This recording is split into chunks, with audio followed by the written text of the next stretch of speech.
Plus grave, vous savez, c'est une chose que d'avoir accepté le sacrifice. Vous savez, quand Jésus va sortir de la terre, le ciel est en train de dire que le sacrifice a été accepté.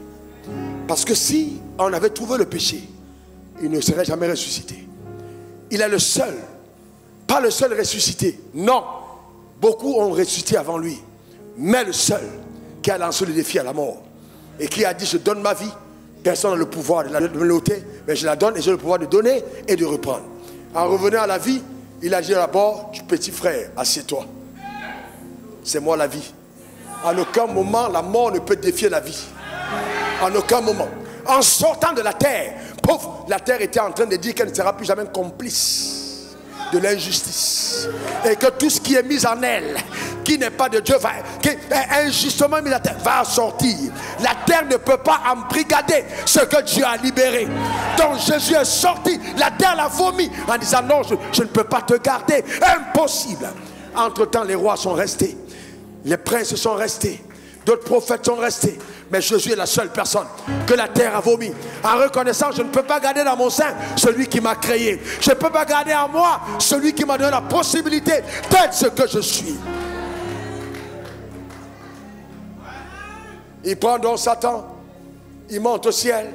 Mais vous ne savez pas, le ciel était en fête ce jour-là. Tout le monde s'est levé. Dieu le Père, le seul jour où tout le monde était debout au ciel, c'est ce jour-là. Le Père, le Fils, tout le monde, les anges, les vieillards, tout le monde était debout. Quand Jésus arrive, il y a un cortège d'accueil triomphal. Les cieux proclament la gloire du ressuscité. On commence à acclamer le Messie. Il arrive, on acclame Jésus, on acclame le Seigneur, on acclame le ressuscité, on célèbre sa gloire. Il a vaincu, il a payé le prix, il a vaincu, il a payé le prix, il a vaincu, il a payé le prix. Alléluia.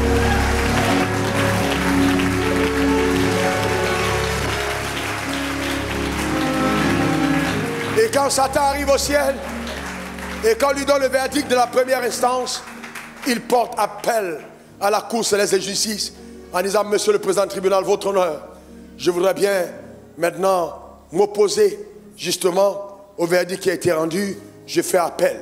L'appel est reçu par le tribunal de Dieu. Il commet aussi maintenant une commission de l'enfer qui doit assister une commission du ciel, donc une commission mixte, pour aller maintenant fouiller dans le sang, pour trouver s'il y avait un seul péché. Et c'est pour ça que Jésus a dit à ses disciples: restez à Jérusalem et attendez. C'est pour ça que quand il est sorti de la tombe et que Marie voulait le toucher, il dit: ne me touche pas, parce que cette affaire c'est de homme à homme. Si un seul homme a péché, deux hommes ne peuvent pas le racheter. J'ai besoin d'être seul, ne me touche pas. Les enjeux sont plus d'un homme. Tu vois un homme seul, mais derrière il y a une cohorte de démons que j'enseigne. Je suis en train de les amener là-haut. Reste calme, va dire à mes frères: je vais apparaître en Galilée. Et là-bas, je pourrais me laisser toucher. Mais pour le moment, ne me touchez pas encore. Je suis en train de monter. Il faut que le verdict soit approuvé par le ciel. Que la cour céleste de justice, la dernière cour, le dernier recours soit vu. Donc au ciel, quand on examine, pour conclure, le président du tribunal va maintenant rendre son verdict. Et donc quand il se rend, après la délibération, tout le monde se lève. Après il demande aux gens de s'asseoir. Et donc les gens s'asseyent. Et pendant maintenant le verdict, il ouvre et lit la décision du tribunal.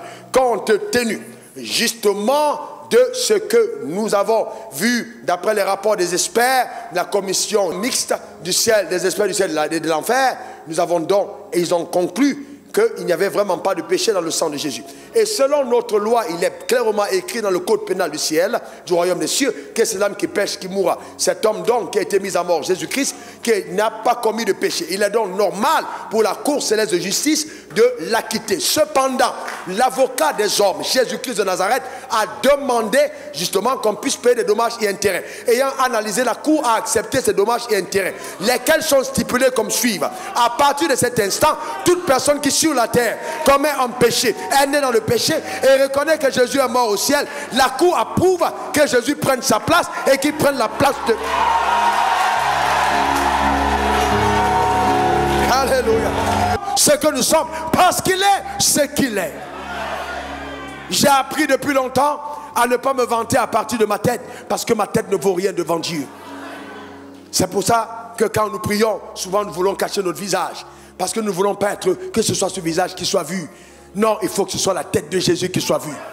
C'est sa tête. C'est pour ça qu'il est la tête de l'église.